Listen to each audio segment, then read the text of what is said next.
Hello students, मैं इस video में आपको बताऊंगा कि किसी केमिकल रिएक्शन का मोलेकुलरिटी का क्या मीनिंग होता है। यहाँ पर हम मोलेकुलरिटी को अच्छे से डिस्कस करेंगे, फिर molecularity and order of reaction में देखेंगे रिलेशन क्या है, और मोलेकुलरिटी और ऑर्डर ऑफ रिएक्शन में हम लोग ये भी देखेंगे कि सिंपल और कॉम्प्लेक्स रिएक्शन पे इसका किस तरह से इफेक्ट होता है, और फिर आगे की बातें हम लोग डिस्कस करेंगे।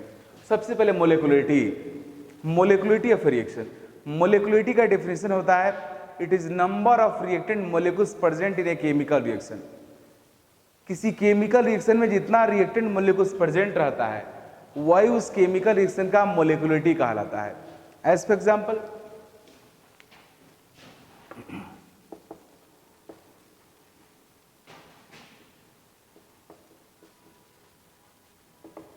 मोलेकुलरिटी, यहां पर रिएक्टेंट मोलिक्यूल 1 है तो 1,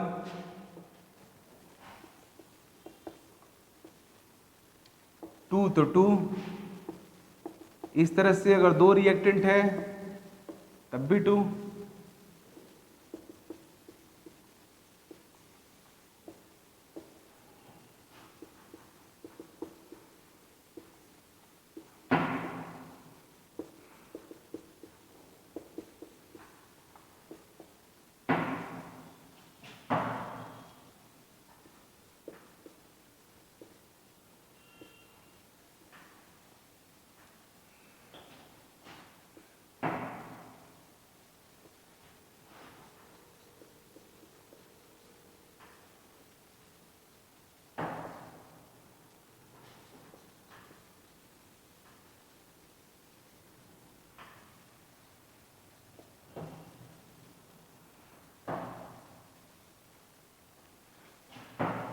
तो मोलेकुलरिटी का डेफिनेशन है it is number of reactant molecules present in A chemical reaction. यहाँ पे 1 रिएक्टेंट है तो 1 हुआ, 2 है तो 2 हुआ, 2 है तो 2, 3 तो 3, 3 तो 3, यहाँ 3। बट यहाँ पे रिएक्टेंट मोलिक्यूल्स का नंबर 3 + 2 5 हो गया, तो 5 नहीं होता है, ये 4 नहीं होता है, ये 6 नहीं होता है। मीन्स मोलेकुलरिटी का डेफिनेशन यही है, it is number of reactant molecules present in A chemical reaction. But इस बेसिस पे यहां तक ये सब तो करेक्ट हुआ, बट जैसे ही हम लोग आगे बढ़ते हैं अब ये नहीं हो रहा है। मीन्स किसी केमिकल रिएक्शन का मोलेकुलरिटी का मैक्सिमम वैल्यू 3 होता है। Means molecularity of a chemical reaction never be more than 3। जैसे ही ये फैक्ट पता चलता है वैसे ही अब क्लियर हो गया कि हमें अपने इस डेफिनेशन को फिर से रिवाइज करना होगा। मोलेकुलरिटी का डेफिनेशन अगर यही है number of reactant molecules present in A chemical reaction, तब तो ये होना चाहिए, बट ऐसा नहीं है। किसी केमिकल रिएक्शन का मोलेकुलरिटी मोर देन 3 नहीं हो सकता है। इसका मीनिंग हुआ कि अब हमें मोलेकुलरिटी के डेफिनेशन को और रिवाइज करना होगा और कंक्रीट बनाना होगा। तो मोलेकुलरिटी के एक्चुअल डेफिनेशन होता है it is number of reactant molecules which collide with each other simultaneously to produce product। किसी केमिकल रिएक्शन में वह रिएक्टेंट मोलिक्यूल्स जो एक दूसरे से कोलाइड होकर के एक साथ साइमल्टेनियसली कोलाइड होकर के जो प्रोडक्ट प्रोड्यूस करता है उसी रिएक्टेंट मोलिक्यूल्स को हम लोग मोलेकुलरिटी बोलते हैं। Means it is number of reactant molecules which collide with each other simultaneously to produce product is called molecularity of a chemical reaction। अब प्रैक्टिकली दुनिया में कोई भी ऐसा केमिकल रिएक्शन नहीं है जिसके पास कितना हो रिएक्टेंट मोलिक्यूल हो, उसका मोर देन 3 रिएक्टेंट मोलिक्यूल्स एक दूसरे से साइमल्टेनियसली कोलिजन कर सके। ऐसा नहीं है। जब भी रिएक्टेंट मोलिक्यूल्स आपस में कोलिजन करता है मैक्सिमम 3 रिएक्टेंट मोलिक्यूल ही आपस में कोलिजन कर सकता है और प्रोडक्ट प्रोड्यूस कर सकता है। ये तो मैं आपको प्रैक्टिकल बात है जो थ्योरेटिकली बता रहा हूं। अब और थोड़ा मैं अंदर जा रहा हूं। एक्चुअल में यह होता है कि जब हमारा रिएक्शन सिंपल रहता है, उस समय मोलेकुलरिटी रिएक्टेंट मोलिक्यूल्स के नंबर के इक्वल होता है। लेकिन जैसे ही किसी रिएक्शन के पास रिएक्टेंट मोलिक्यूल का नंबर 3 से ज्यादा होता है वह रिएक्शन कॉम्प्लेक्स हो जाता है। और कॉम्प्लेक्स रिएक्शन ओनली 1 स्टेप में अकर नहीं होता है, complex reaction more than 1 steps में अकर होता है। जब वो मोर देन 1 स्टेप्स में अकर होगा तो उस केस में कोई एक स्टेप जो सबसे स्लो होता है वही उस केमिकल रिएक्शन के रेट को डिसाइड करता है, जिसको हम लोग रेट डिटरमिन स्टेप बोलते हैं। और उस रेट डिटरमिन स्टेप पे फिर हमारा रिएक्शन का मोलेकुलरिटी डिपेंड करता है। ये मैं रेट डिटरमिन स्टेप की जो बात कर रहा हूँ इसको मैं क्लियर करूँगा। मैं थोड़ी देर बाद उसको एग्जाम्पल लेकर आपको समझाऊंगा कि जब कोई chemical reaction more than 1 steps में होता है तो फिर हम लोग स्लोएस्ट स्टेप कैसे पहचानते हैं वो मैं आपको बताऊंगा, और बहुत सारे एग्जाम्पल भी आपके साथ शेयर करूंगा। बट फिलहाल अभी मैं बता रहा हूं कि जब तक किसी मोलेकुल का मोलेकुलरिटी 3 रहता है तब तक जनरली रिएक्शन सिंपल रहता है। तो सिंपल केस में मोलेकुलरिटी रिएक्टेंट मोलेकुल के इक्वल हो गया। बट जैसे ही हमारे रिएक्शन का मोलेकुलरिटी मोर देन 3 होता है उस केस में हमारा रिएक्शन जनरली कॉम्प्लेक्स रहता है। Complex reaction more than 1 steps में अकर होता है, और मोर देन 1 स्टेप में अगर होता है तो कोई एक स्टेप सबसे स्लो होता है। तो जो स्टेप सबसे स्लो होता है वही स्टेप उस रिएक्शन के रेट को डिसाइड करता है। इसलिए उस स्टेप के मोलेकुलरिटी पे रिएक्शन का मोलेकुलरिटी डिपेंड करता है। सो हम लोग बोल सकते हैं कि molecularity has no meaning in the case of complex chemical reaction. Simple chemical reaction में आप रिएक्टेंट मोलेकुल को देख करके मोलेकुलरिटी बता सकते हो, बट कॉम्प्लेक्स केमिकल रिएक्शन को देख करके मोलेकुलरिटी आप नहीं बता सकते हो, क्योंकि कॉम्प्लेक्स रिएक्शन के मैकेनिज्म के बारे में आपको पता नहीं है। हाँ, किसी कॉम्प्लेक्स रिएक्शन का मैकेनिज्म अगर दिया रहेगा, उसका आरडीएस दिया रहेगा, उसका स्लोएस्ट स्टेप दिया रहेगा, तो आप उस स्लोएस्ट स्टेप को देखकर बता सकते हो कि यह आरडीएस है और इसका जो मोलेकुल का नंबर है वही मोलेकुलरिटी होगा। तो मोलेकुलरिटी के केस में मैं क्लियरली बोलूँगा कि molecularity has no meaning in the case of complex reaction. ये कॉम्प्लेक्स रिएक्शन में आपके रिएक्शन का जो मोलेकुल का नंबर दिखता है उसको मोलेकुलरिटी से कोई लेना देना नहीं है। मोलेकुलरिटी डिसाइड करेगा उसका आरडीएस, और किसी भी कॉम्प्लेक्स रिएक्शन का आरडीएस हमेशा सिंपल होता है। इसलिए आरडीएस में जो मोलेकुलरिटी होगा वही उस कॉम्प्लेक्स रिएक्शन का मोलेकुलरिटी कहलाएगा। दैट्स वाई ये reaction can't has more than 3 molecularity. इसी वजह से किसी भी केमिकल रिएक्शन का वो कितना हो बड़ा क्यों ना हो, उसके पास रिएक्टेंट का मोलेकुलर नंबर कितना हो ज़्यादा क्यों ना हो, 3 से ज़्यादा नहीं हो सकता है। अब आगे की बात, मोलेकुलरिटी किसी केमिकल रिएक्शन का थ्योरेटिकल फैक्ट है। लाइक दिस, कैसे मैं यहाँ पे रिएक्टेंट मोलेकुल को देख करके मोलेकुलरिटी सबका डिसाइड कर लिया, हाँ कॉम्प्लेक्स को छोड़ करके। अगर किसी रिएक्शन के रिएक्टेंट मोलेकुल्स का नंबर अगर 3 से ज़्यादा हो गया तो समझो कि उसके बारे में आप नहीं बता सकते हो उसका मोलेकुलरिटी क्या होगा। लेकिन अगर 3 या 3 से कम है तो देखकर डायरेक्टली बता सकते हो। Means molecularity is theoretical fact. So you can calculate molecularity of a chemical reaction by simple inspection of chemical reaction. किसी केमिकल रिएक्शन को सिंपली इंस्पेक्ट करके उसके मोलेकुलरिटी का पता लगा सकते हो, जैसे मैं यहाँ पे इस तरह से पता लगाया। अब मोलेकुलरिटी का वैल्यू क्या हो सकता है, तो molecularity of a chemical reaction never be zero, वो जीरो कभी नहीं हो सकता है। आप ये नहीं बोल सकते हो कि इस रिएक्शन में कोई मोलेकुल है ही नहीं, means without reactant product produce नहीं होगा, तो molecularity never be zero. Molecularity of a chemical reaction never be fractional, वो फ्रैक्शनल भी नहीं हो सकता है, क्योंकि आपकी भी रिएक्शन में या तो 1 रिएक्टेंट होगा वरना 2 होगा।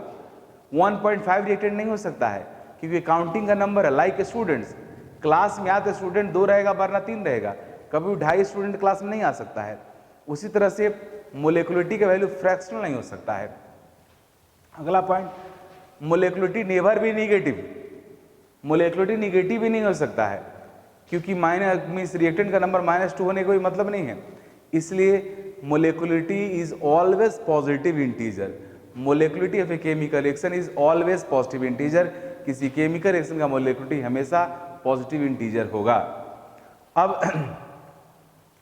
तो ये तो क्लियर हो गया, मोलेकुलरिटी और ऑर्डर में ही डिफरेंस हुआ कि ऑर्डर एक्सपेरिमेंटल फैक्ट है जो किसी केमिकल रिएक्शन को इंस्पेक्ट करके कैलकुलेट नहीं किया जा सकता है, लेकिन आपका मोलेकुलरिटी थ्योरेटिकल फैक्ट है जो किसी केमिकल रिएक्शन को इंस्पेक्ट करके निकाला जा सकता है। तो अब मैं आपको आगे बताने जा रहा हूँ कि कॉम्प्लेक्स केमिकल रिएक्शन में किस तरह से हम लोग मोलेकुलरिटी देखते हैं। देखो जी, this is a complex chemical reaction. ये आपका हेलोमीथेन है, ये न्यूक्लियोफाइल है, ये न्यूक्लियोफाइल कार्बन में कनेक्ट हो जा रहा है और हेलोजन बाहर निकल जा रहा है। इस रिएक्शन का हमें बताना ऑर्डर क्या होगा, इसका मैकेनिज्म यहाँ दिया हुआ है। गौर से देखिए, ये रिएक्शन 2 स्टेप में हो रहा है। फर्स्ट स्टेप में हैलोमीथेन से आपका X- बाहर निकल रहा है, ये जिस जो लीव करता है उसको लिविंग ग्रुप बोलते हैं। X- बाहर निकल गया, कार्बोकैटायन का फॉर्मेशन हो गया, ये कार्बोकैटायन बन गया।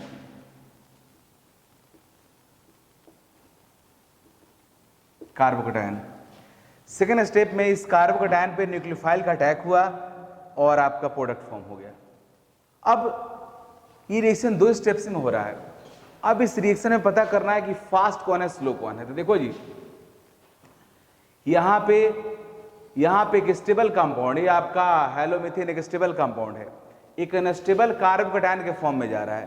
तो एक स्टेबल कंपाउंड अनस्टेबल फॉर्म में जाना नहीं चाहता है, इसलिए इस स्टेप को होने में बहुत समय लगेगा, इसलिए स्टेप स्लो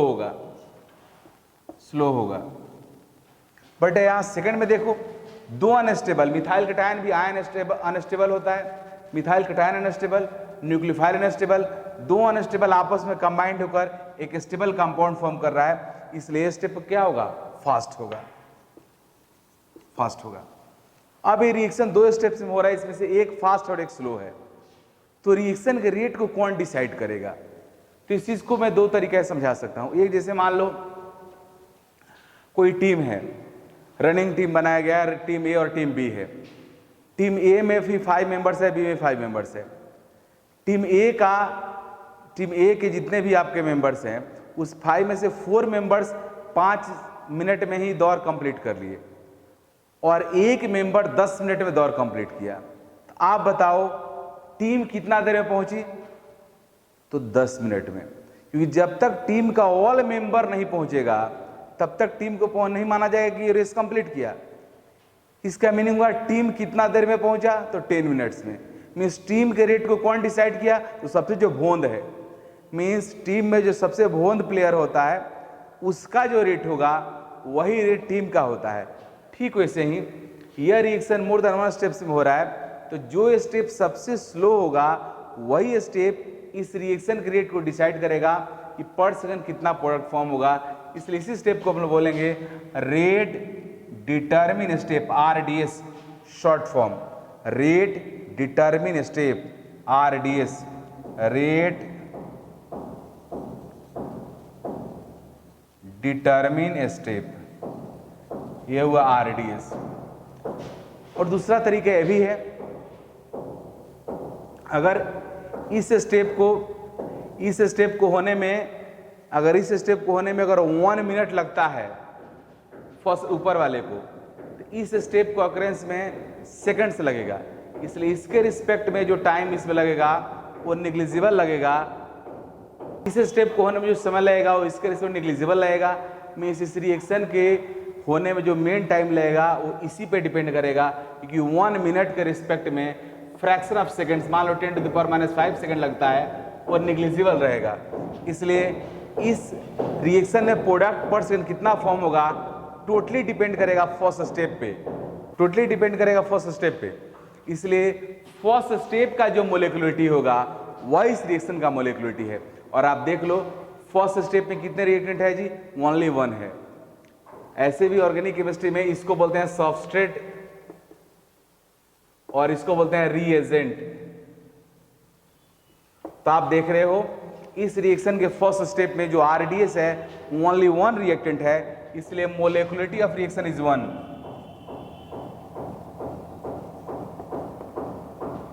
तो आप देख रहे हो इस रिएक्शन में 2 रिएक्टेंट मोलिक्यूल होने के बावजूद रिएक्शन का मोलिकुलरिटी क्या हो गया? 1 हो गया, क्योंकि यह एक कॉम्प्लेक्स रिएक्शन है।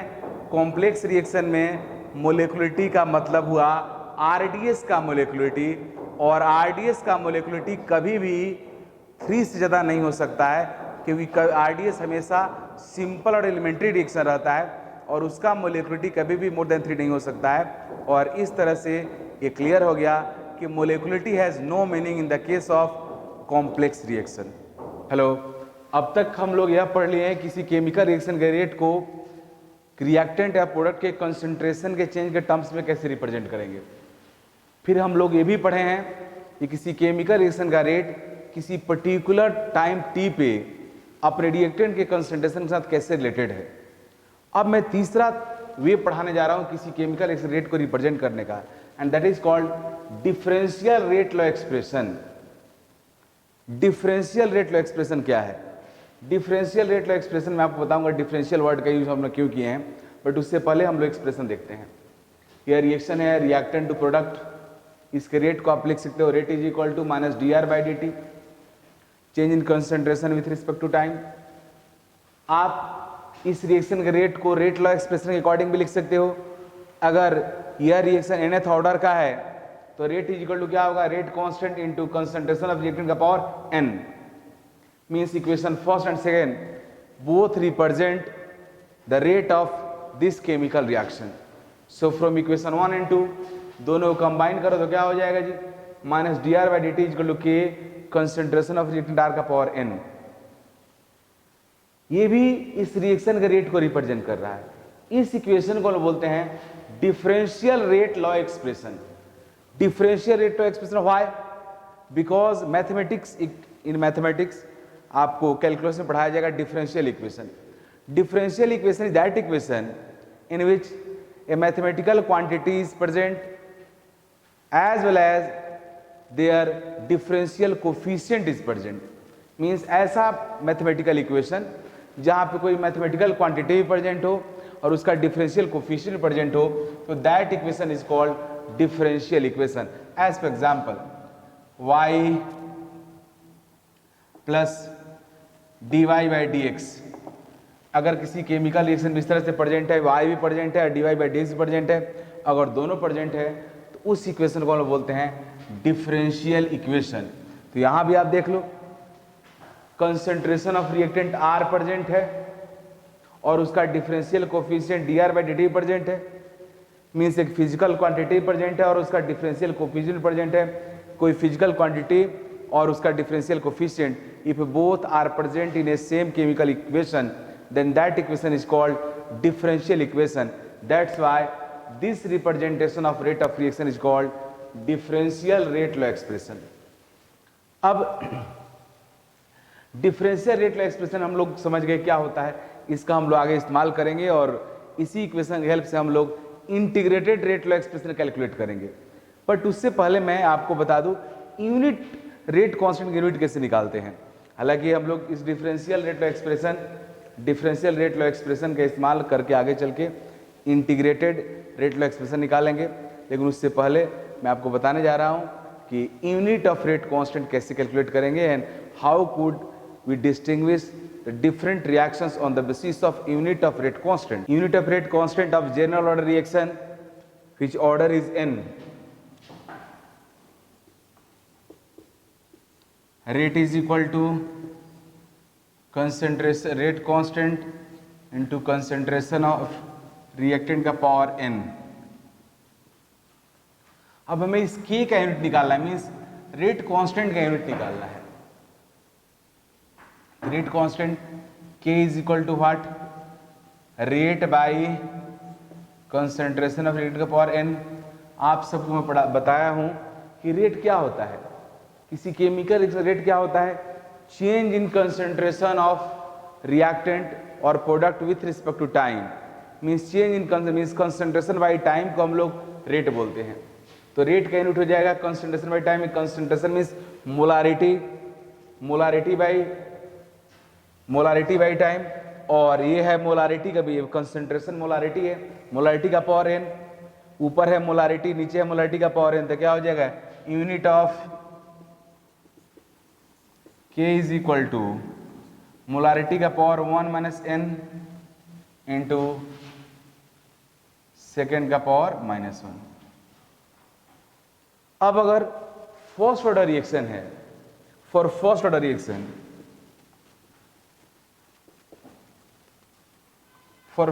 Reaction, n is equal to 1, अगर n 1 कर दोगे तो 1 माइनस 1 0 हो जाएगा, मीन्स मोलारिटी का पावर 0, मीन्स मोलारिटी आउट हो गया।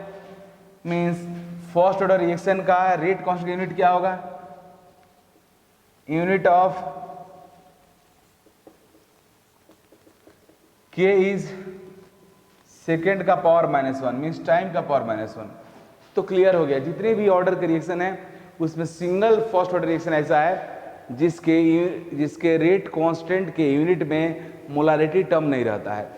तो इस तरह से आप किसी केमिकल रिएक्शन के रेट कांस्टेंट के यूनिट को देखकर भी बता सकते हो कि वो रिएक्शन किस ऑर्डर का है। और सबसे ज़्यादा मोस्ट फ्रिक्वेंटली इनकाउंटर्ड जो कोई केमिकल रिएक्शन है वो फर्स्ट ऑर्डर का ही होता है, जिसके रेट कांस्टेंट का यूनिट होता है पर सेकेंड या सेकेंड का power -1। Hello, now I am going to discuss integrated rate law expression. जैसे मैं पहले भी आपको बताया हूँ कि केमिकल काइनेटिक्स टोटली मैथमेटिक्स है। मीन्स केमिकल काइनेटिक्स में मैथमेटिक्स ही आपको ज़्यादा दिखेगा, केमिस्ट्री और थ्योरी बहुत कम दिखेगा।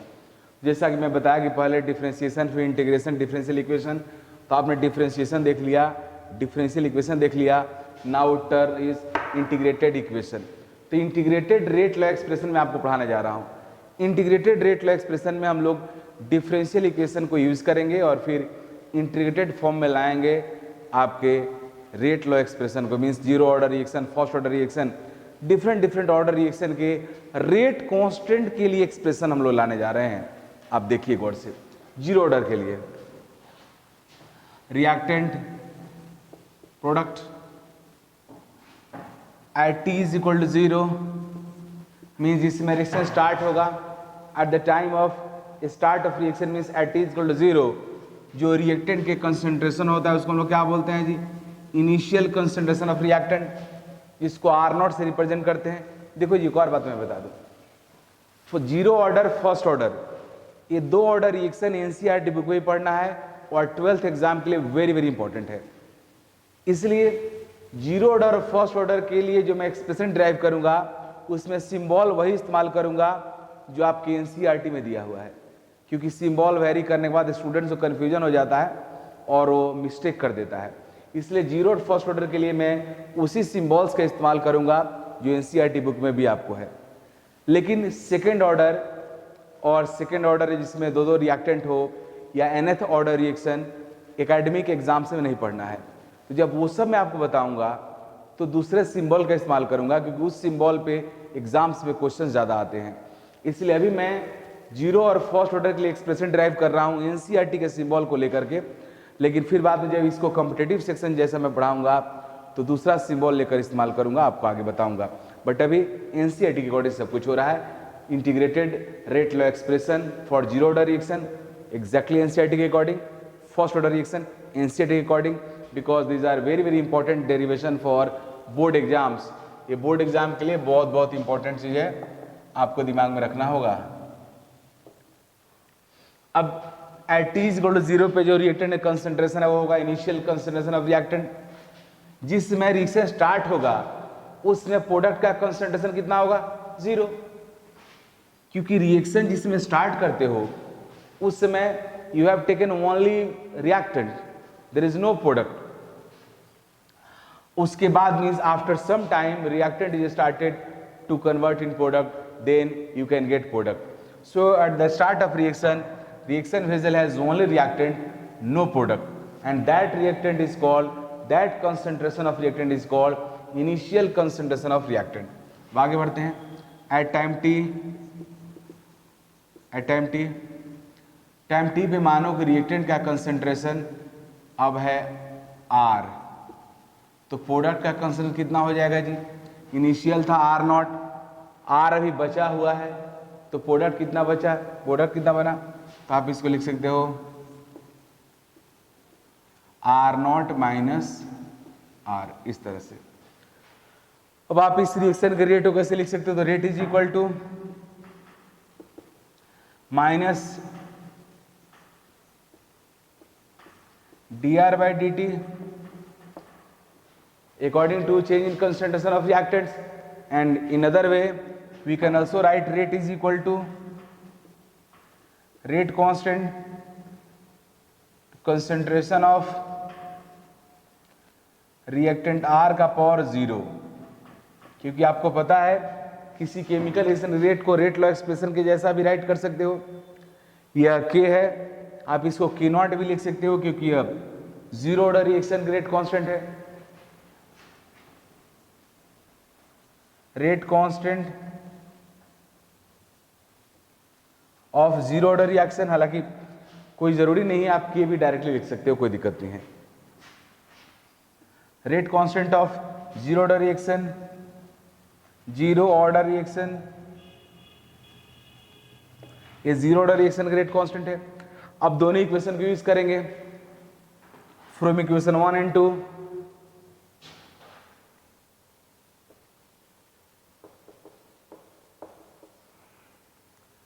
Minus D R by D t is equal to rate constant k और आर का पार्ट जीरो, रिएक्टेंट कंसंट्रेशन का पार्ट जीरो है, किसी का पार्ट जीरो होने के बाद क्या हो जाएगा 1, तो इसको मैं छोड़ दिया 1 लिख दिया। अब माइनस डी आर के डी टी हो गया। अब इस माइनस को इस साइड कर दे रहा हूं, माइनस के डी टी। अब इसको इंटीग्रेट करेंगे, क्योंकि इंटीग्रेट करके हम लोग कंसंट्रेशन ऑफ आर का वैल्यू निकालेंगे के टर्म्स में, क्योंकि ये भी अब डी आर इधर है, इधर डी टी है, इसको इंटीग्रेट करते हैं। तो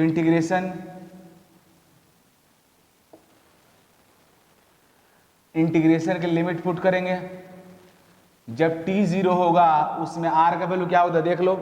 when t is equal to 0 then r is r not, जिसमें t 0 है, r किसके इक्वल है r नॉट के, तो यहां पे 0 लिखेंगे, यहां पे r नॉट पुट कर देंगे। when t is equal to t, जब t होगा तो r का वैल्यू क्या है जी, r है।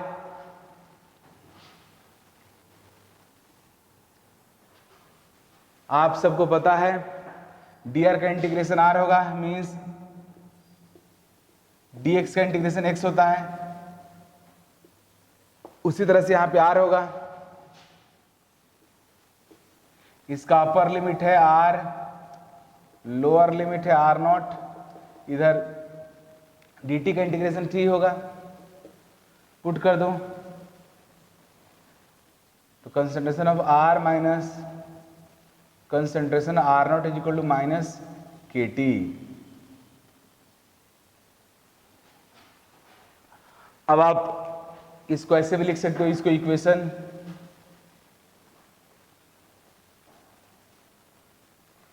आप इसको 1 लिखो।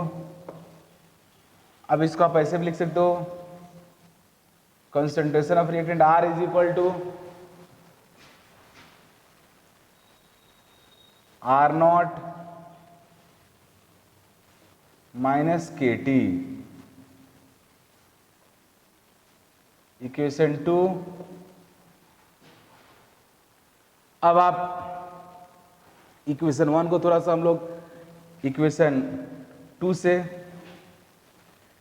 हम लोग के टी को इधर लाते हैं, आर को उधर ले जाते हैं। फ्रॉम इक्वेशन 2 के T is equal to are not minus are,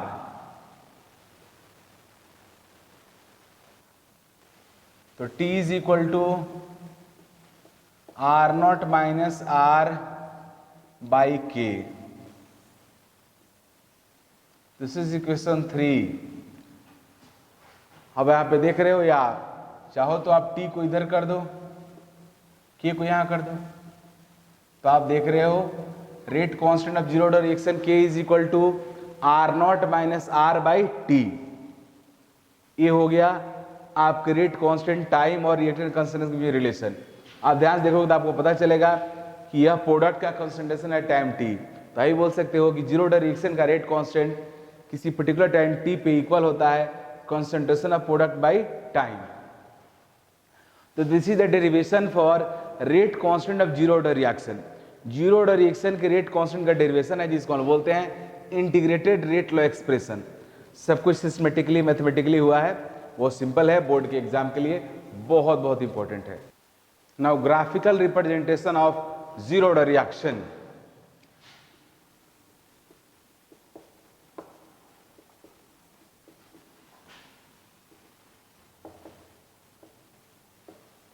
zero order reaction, zero order reaction का ग्राफिकल रिप्रेजेंटेशन हम लोग इक्वेशन 1 इसके लिए लेंगे। आप वर्ड से देखो, ये इक्वेशन 2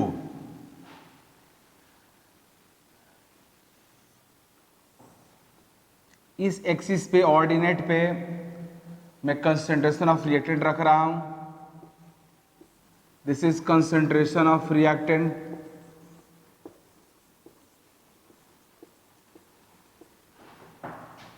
इस एक्सिस पे टाइम t, इसकी जो ग्राफ ड्रॉ करना है। We know that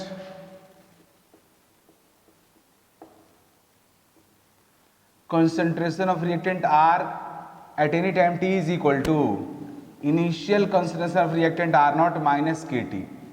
This is our mathematical expression from derivation of zero order reaction. यह हमारे पास मैथमेटिकल इक्वेशन है, इसका ग्राफ ड्रॉ करना है। तो ग्राफ का जब स्केचिंग करते हैं तो क्या करते हैं जी, ग्राफ ड्रॉ करने का पहला स्टेप होता है कि first of all you have to identify your graph is straight line और कर्व। तो वो कैसे पता करेंगे, तो जिसके बीच में ग्राफ ड्रॉ करना है, जिस टू वेरिएबल्स के बीच ग्राफ आपको ड्रॉ करना है, उसके पावर को देखो। रिएक्टेंट के कंसंट्रेशन का पावर क्या है, 1 है। टाइम का पावर क्या है, 1 है। जिसके बीच में ग्राफ ड्रॉ करना है दोनों का पावर 1 है। जिसके बीच में ग्राफ ड्रॉ करना है उसका पावर 1 है। इसका मीनिंग ग्राफ क्या होगा, स्ट्रेट लाइन होगा। The relation should be straight line. इसके बीच में ग्राफ जो होगा स्ट्रेट लाइन होगा। पहला पॉइंट कंफर्म हो गया। सेकंड पॉइंट क्या करेंगे स्केचिंग के लिए, कटिंग, एक्सिस की कटिंग पता करेंगे। अब आपको ऑर्डिनेट मींस वाई एक्सिस का कटिंग पता करना है तो x0 करना होगा, एक से कटिंग पता करना होगा तो y0 करना होगा। तो मुझे कंसंट्रेशन एक्सिस का कटिंग पता करना है तो मुझे टाइम 0 करना होगा। When t is equal to 0 then r is equal to r naught, means जब टाइम 0 है तो r नॉट है, मीन्स यहां पे कट हो रहा है, r नॉट हो गया। अब मुझे टाइम एक्सिस की कटिंग पता करना है तो किसको 0 करना होगा, रिएक्टेंट के कंसंट्रेशन को 0 करना होगा, इसको 0 करना होगा। When r is equal to 0, तो 0 is equal to r naught minus Kt, so Kt is equal to r naught, so T is equal to r naught by K. So this is the cutting point of time axis. This is also positive, so this point will be here, here time here। या coordinate क्या होगा, इस समय r का coordinate 0 है, तो ये point होगा आपका 0 r नॉट बाई के कॉमा 0। ये पॉइंट क्या होगा, इस पॉइंट का कोऑर्डिनेट क्या होगा, x कोऑर्डिनेट 0 है, 0 कॉमा r नॉट। तो इस तरह से ये पॉइंट होगा। आपको दोनों पॉइंट पता चल गया, दोनों पॉइंट को मीट करा दो, जो आएगा वो स्ट्रेट लाइन।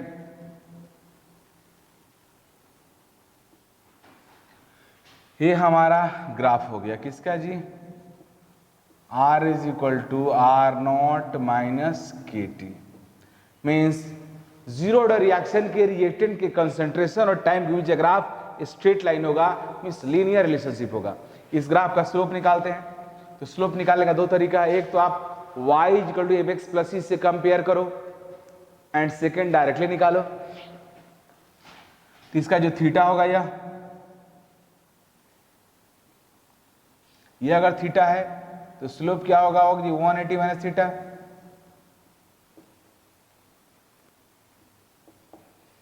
तो tan थीटा इक्वल यहां पे क्या होगा, this by this, means r by T आपका होगा, और दूसरा तो r बाई टी निकाल लो। ये डिस्टेंस आपका r नॉट है, यहां से यहां तक डिस्टेंस जो है ये r नॉट है,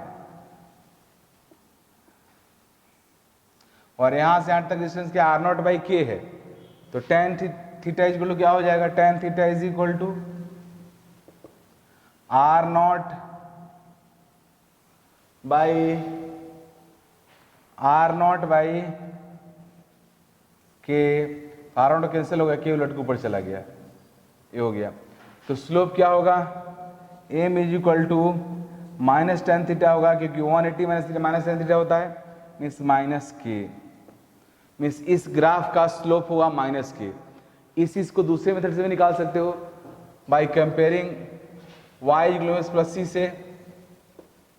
सेकेंड मेथड किसी ग्राफ के स्लोप निकालने का, तो comparing equation to this equation, comparing equation with y is equal to mx plus C.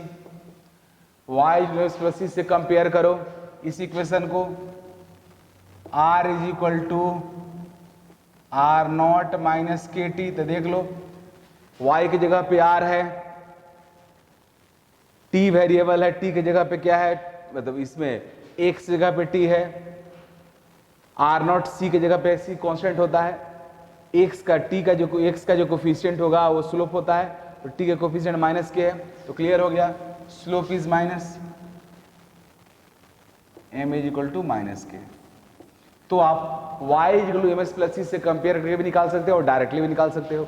Means zero reaction के कंसंट्रेशन टाइम के बीच का जो ग्राफ होगा, रिएक्टेंट कंसंट्रेशन टाइम के बीच का जो ग्राफ होगा स्ट्रेट लाइन होगा, उसका slope negative of rate constant k equal होगा। Now integrated rate expression for first order reaction, सब कुछ उसी के जैसा होगा same. Reactant product at t is equal to 0, concentration of reactant is R naught, concentration of product is 0 at t equal to 0, at time t concentration of reactant is R, so concentration of product will be R naught minus R। क्योंकि t time पे अगर reactant का concentration R है और initial concentration reactant का R not है, तो product कितना बना होगा, जितना रिएक्टेंट के कंसंट्रेशन में डिक्रीमेंट हुआ वही तो प्रोडक्ट के फॉर्म में कन्वर्ट होता है, तो आर नॉट माइनस आर। अब आप रिएक्शन रेट को आप ऐसे लिख सकते हो, rate is equal to r is equal to minus D R by D t according to differential rate expression. ऐसे भी लिख सकते हो चेंज के कंसंट्रेशन के चेंज के टर्म्स में, and r is equal to rate constant concentration of reactant का पावर 1, ऐसे भी लिख सकते हो आप। क्योंकि ये फर्स्ट ऑर्डर रिएक्शन है इसलिए रिएक्टेंट के कंसंट्रेशन का पावर 1 होगा। रेट कांस्टेंट चूंकि ये फर्स्ट ऑर्डर का है तो इसको K1 भी लिखा जाता है, बट K भी आप लिख सकते हो। दुनिया के किसी भी ऑर्डर का केमिकल रिएक्शन हो उसके रेट कांस्टेंट को आप K से ही रिप्रेजेंट करो, ज्यादा बेटर रिप्रेजेंटेशन है, but you can use K1 भी आप यूज कर सकते हो। अब दोनों इक्वेशन को यूज करते हैं from equation 1 and 2। From equation first and second minus D R by D t is equal to के कंसंट्रेशन ऑफ रिएक्टेंट। अब इससे हम लोग क्या करेंगे, जब इंटीग्रेशन यहां फिर इंटीग्रेशन होगा तो जिधर आपका डिफरेंशियल कोफिशिएंट जिसका रहता है उस साइड ही उसका मैथमेटिकल एक्सप्रेशन रखते हैं। तो इधर डी आर है और इधर आर है, तो r mathematical quantity d r की तरफ होना चाहिए तभी इंटीग्रेट होगा, और माइनस साइन को इधर मैं कर दिया, means d are by concentration of reactant is equal to minus k, और डी टी को इस साइड फेंक दिया तो माइनस के डी टी। अब इंटीग्रेट करेंगे हम लोग, इंटीग्रेशन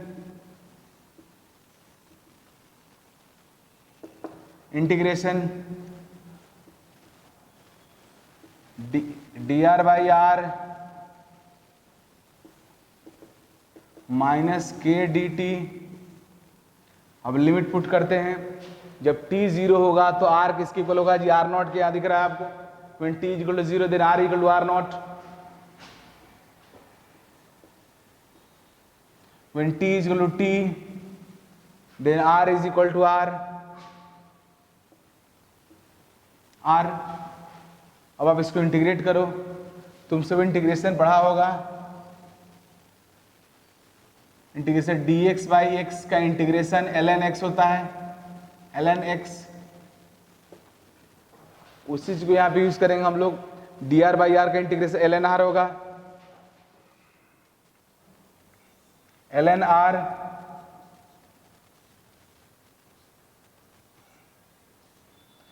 इसका upper limit R, lower limit R0 और इस साइड हो गया माइनस KT। अब फिर आगे बढ़ते इसको पुट करो। इसके बाद फिर हम लोग यहां आएंगे तो ln आप लिमिट पुट करो, पहले upper limit R minus ln R0 is equal to minus KT।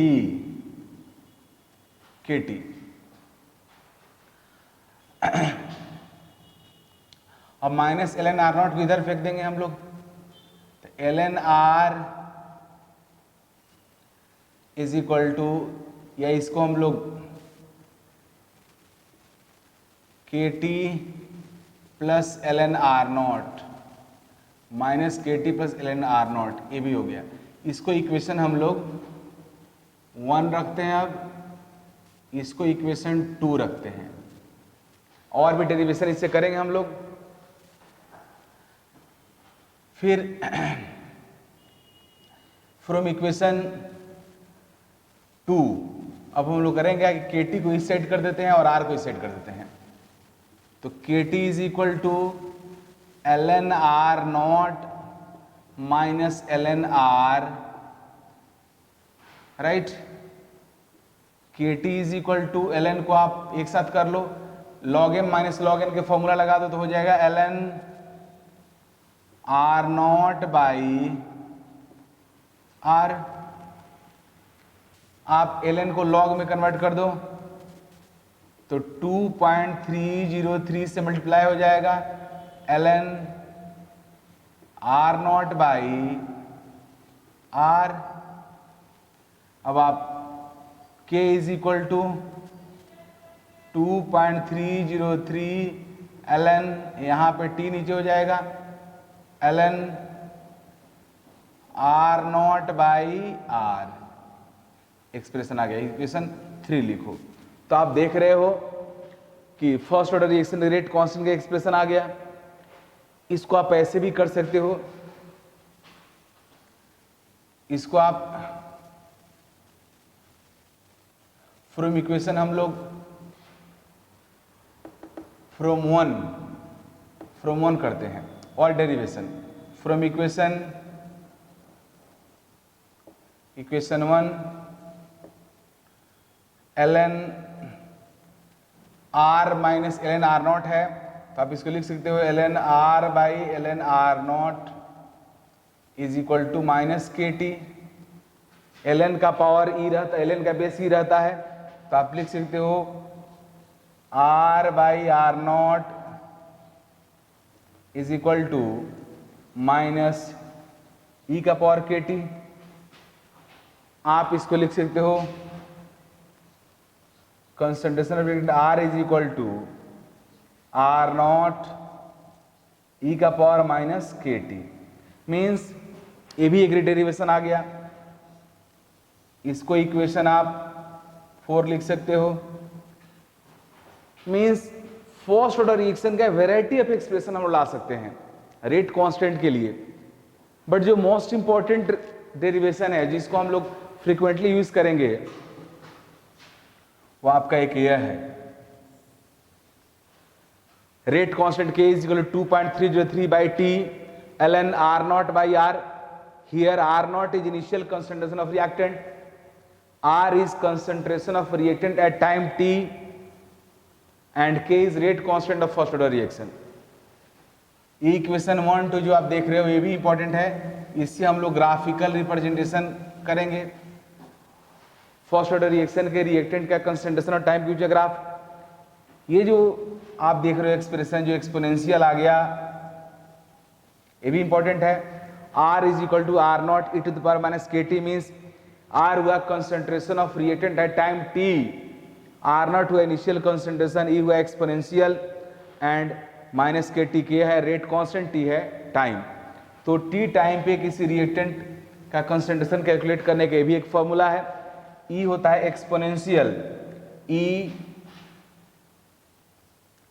Exponential होता है, इसका वैल्यू 2.71 होता है, आप सबको पता होगा, मैथमेटिकल टर्मिनोलॉजी है। तो इस तरह से आप फर्स्ट ऑर्डर रिएक्शन के रेट कांस्टेंट का डेरिवेशन कर सकते हो। तो ये सारे फॉर्मूला आपके लिए काफी इंपॉर्टेंट है। अब मैं आपको बताने जा रहा हूं graphical representation of first order reaction. Graphical representation of first order reaction, यह मैथमेटिकल फॉर्मूला हम लोग डिराइव किए हैं फर्स्ट ऑर्डर के लिए, where LNR, R is concentration of reactant at time t, K rate constant of first order reaction, ln R0 is initial concentration of reactant. चलिए graph draw करते हैं। इस एक्सिस से ऑर्डिनेट पे रखते हैं हम लोग ln R0,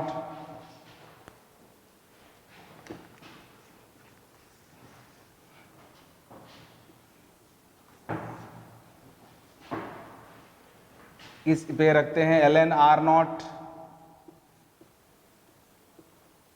sorry R, ln R, इस एक्सिस पे रखते हैं time t, because your only two mathematical terms are variable, means here two physical quantities are variable, one is ln R and other is time, rest are constant। अब इसके पीछे graph draw करना है, तो फिर मैं वही बात बोलूंगा, ग्राफ ड्रॉ करने के लिए सबसे पहले क्या देखो, जिसके बीच में ग्राफ ड्रॉ करना है उसका पावर क्या है। तो ln R का पावर 1 है एंड t का पावर भी 1 है, it means graph will be straight line और लीनियर। क्लियर हो गया।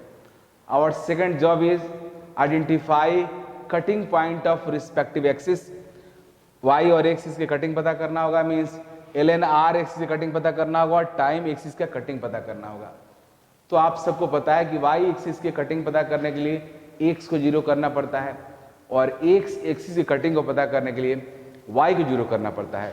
तो यहाँ हम लोग क्या करेंगे, ln R एक्सिस की कटिंग पता करने के लिए किसको 0 करेंगे, t को 0 करेंगे। तो t 0 करते हैं, when t is equal to 0 then ln R is equal to ln R0, means जब t 0 होगा तो ये आपका हो गया ln R0, मीन्स यहाँ से लेकर यहाँ तक जो डिस्टेंस 0 है, यहाँ से यहाँ तक का जो डिस्टेंस है वो ln R0 के इक्वल होगा।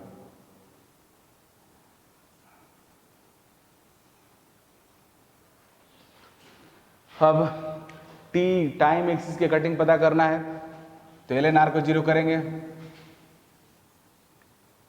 ln R is equal to 0, then इसको 0 कर दिया तो kt इस साइड आ गया, kt is equal to ln R0,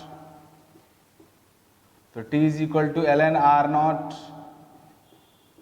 by k, this is positive, so this will present this side from right side of origin, इसे इधर कहीं पे होगा ये पॉइंट, ये हो गया आपका पॉइंट 0, सॉरी ln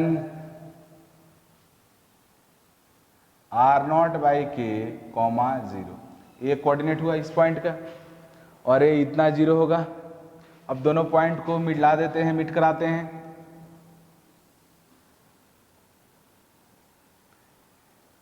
ये ग्राफ हो गया हमारा, ग्राफ स्ट्रेट लाइन है, मीन्स ग्राफिकल रिप्रेजेंटेशन इस लाइन का ln R minus kt plus ln R0, means ये इंटरसेप्ट हुआ, ln R0 इंटरसेप्ट हुआ along y axis and ln R0 by k intercept हुआ along x एक्सिस ग्राफ का।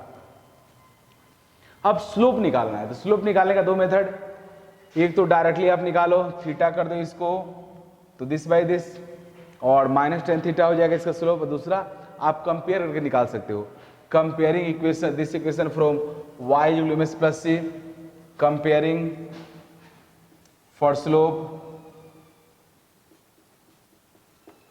Comparing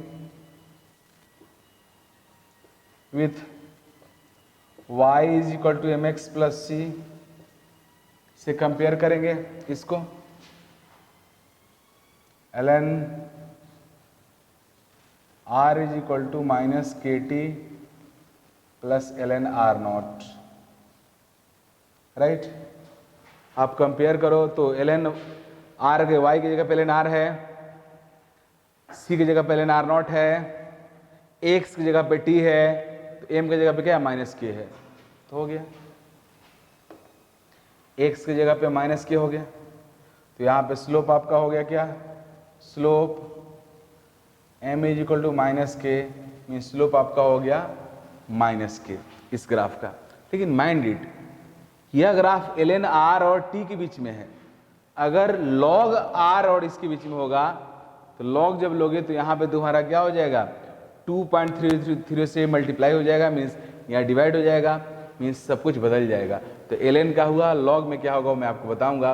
लेकिन उससे पहले एक और बात मैं बता दूं, कई बार स्टूडेंट्स फर्स्ट ऑर्डर रिएक्शन और जीरो ऑर्डर रिएक्शन के बीच में कंफ्यूज जाते हैं ड्यू टू ग्राफिकल रिप्रेजेंटेशन।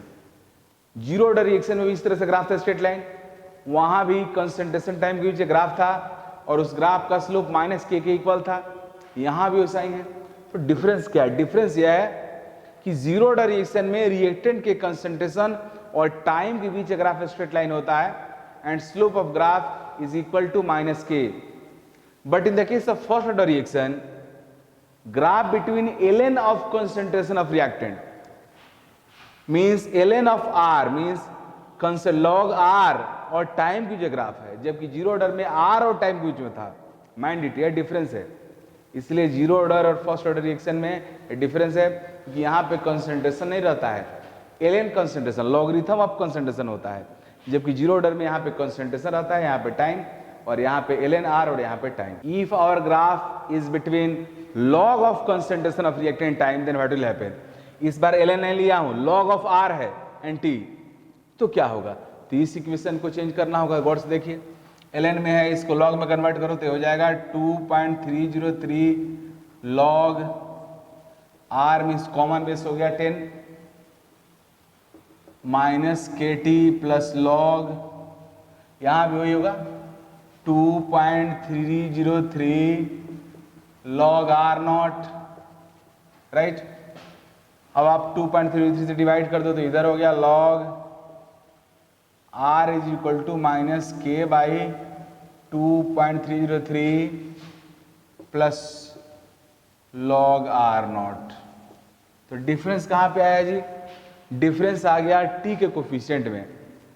अब कंपेयर करो y प्लस c से, कंपेयरिंग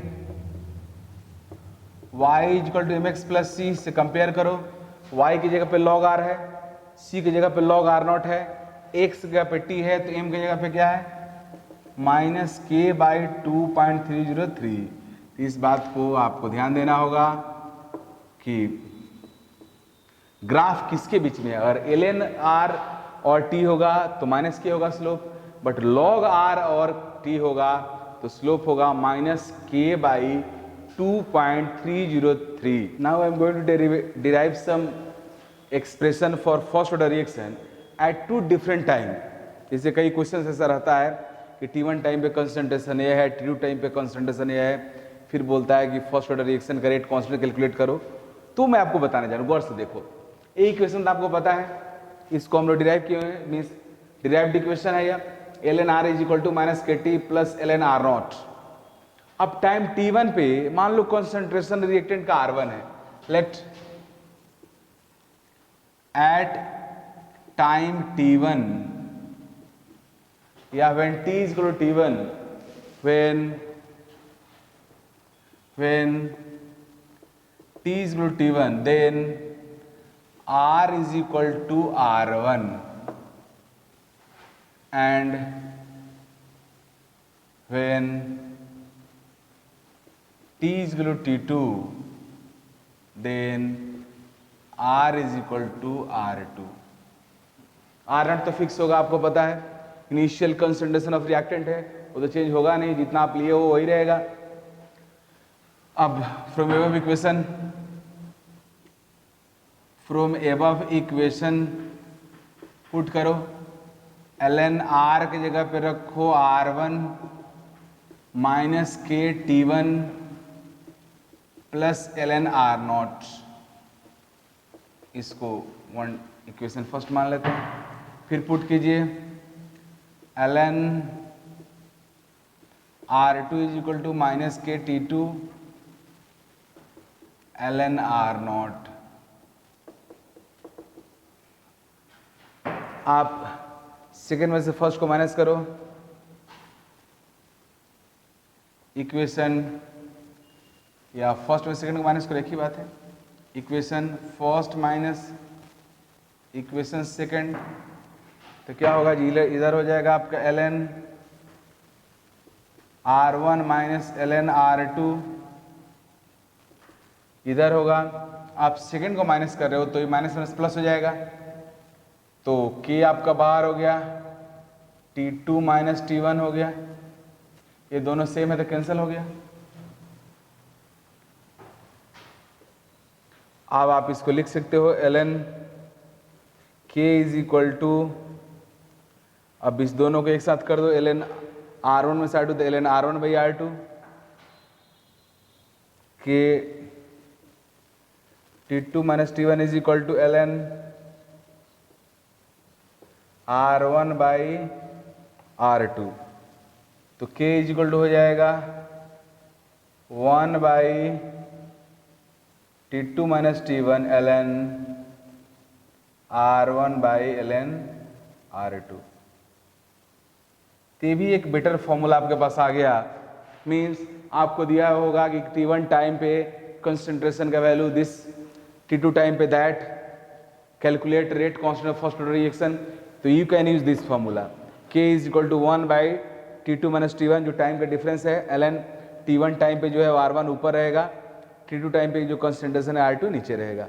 आप इसको लॉग में कन्वर्ट कर सकते हो, मीन्स इस फॉर्मूला को ऐसे लिख सकते हो, k is equal to 2.303 by T2 minus T1 log R1 by R2, ऐसे भी लिख सकते हो।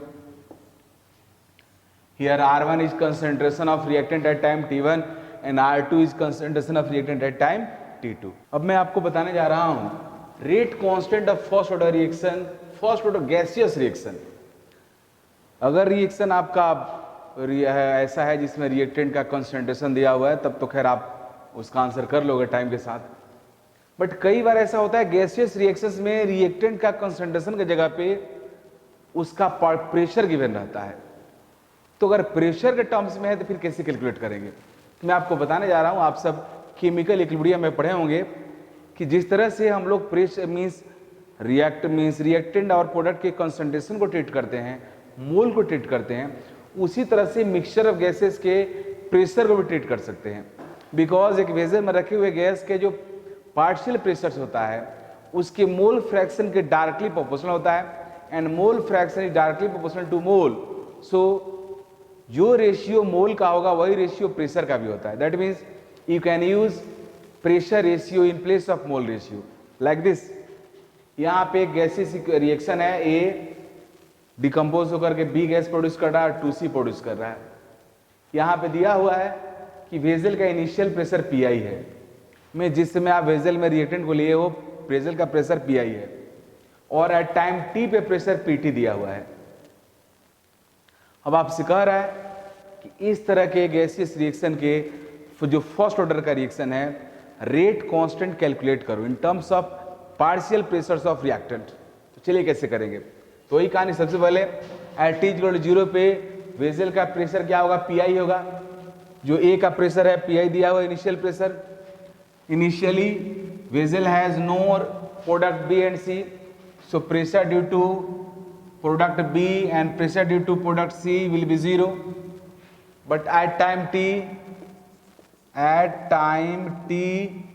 मान लो कि A का X मोल प्रोडक्ट में कन्वर्ट हो गया, तो X का जितना मोल प्रोडक्ट में कन्वर्ट होगा उसके अकॉर्डिंग उसका पार्शियल प्रेशर भी कम होगा। तो जिस तरह से हम लोग मानते हैं कि A का X मोल प्रोडक्ट में कन्वर्ट हो गया तो A का बचा कितना, तो X माइनस कर देंगे। उसी तरह से यहां मैं मान रहा हूं कि A का X ATM प्रेशर प्रोडक्ट में कन्वर्ट हो गया। X का यहाँ पे X से मैं रिप्रेजेंट करूंगा प्रेशर को, मींस A का X प्रेशर प्रोडक्ट में कन्वर्ट हो गया, क्योंकि A का जितना मोल प्रोडक्ट में कन्वर्ट हुआ होगा उसके अकॉर्डिंग A का प्रेशर भी कम होगा, उसके अकॉर्डिंग प्रोडक्ट का प्रेशर डेवलप होगा। तो मान रहा हूं कि X प्रेशर आपका A का प्रोडक्ट में कन्वर्ट हो गया, तो बचा कितना है जी, Pi माइनस X, या P भी लिख सकते हो कि P प्रेशर हमारे रिएक्टेंट का प्रोडक्ट में कन्वर्ट हो गया, P भी लिख सकते हो, X भी लिख सकते हो। तो X प्रेशर प्रोडक्ट में कन्वर्ट हो गया, तो बचा कितना, Pi minus X। Balance chemical reaction recording 1 mole A will produce 1 mole B and 2 mole C after complete decomposition. So A का 1 mole B का 1 mole प्रोड्यूस करेगा, C का 2 mole प्रोड्यूस करेगा, तो क्लियर है।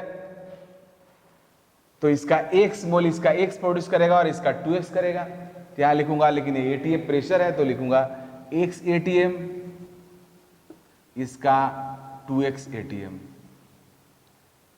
प्रेशर मिल गया। अब रेट कांस्टेंट निकालने के लिए मुझे क्या चाहिए, what are needed for calculation of rate constant of a chemical reaction.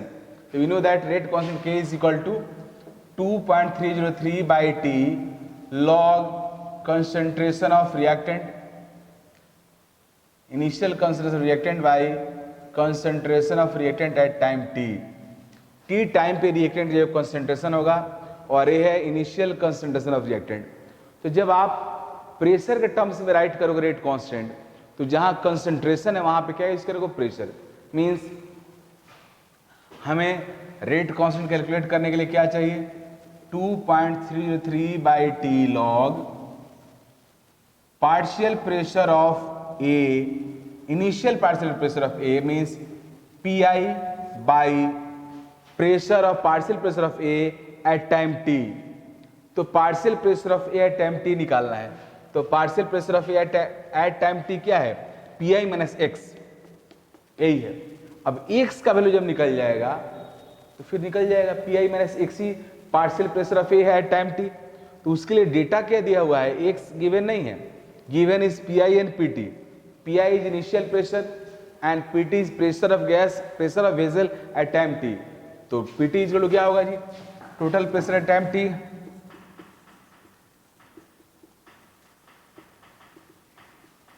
Eight time t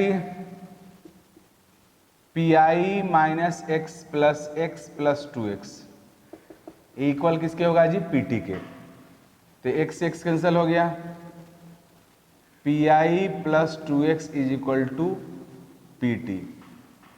तो x इक्वल टू कितना हो गया, x इक्वल टू हो गया Pt माइनस Pi बाई 2। अब हम लोग पुट कर देंगे यहां पे, ये है Pi माइनस एक्स, तो K is equal to 2.303 by t log Pi by Pi minus x के पर लिखो Pt माइनस Pi बाई 2, इधर आएगा 2Pi होगा, माइनस माइनस तुम्हारा क्या हो जाएगा, प्लस।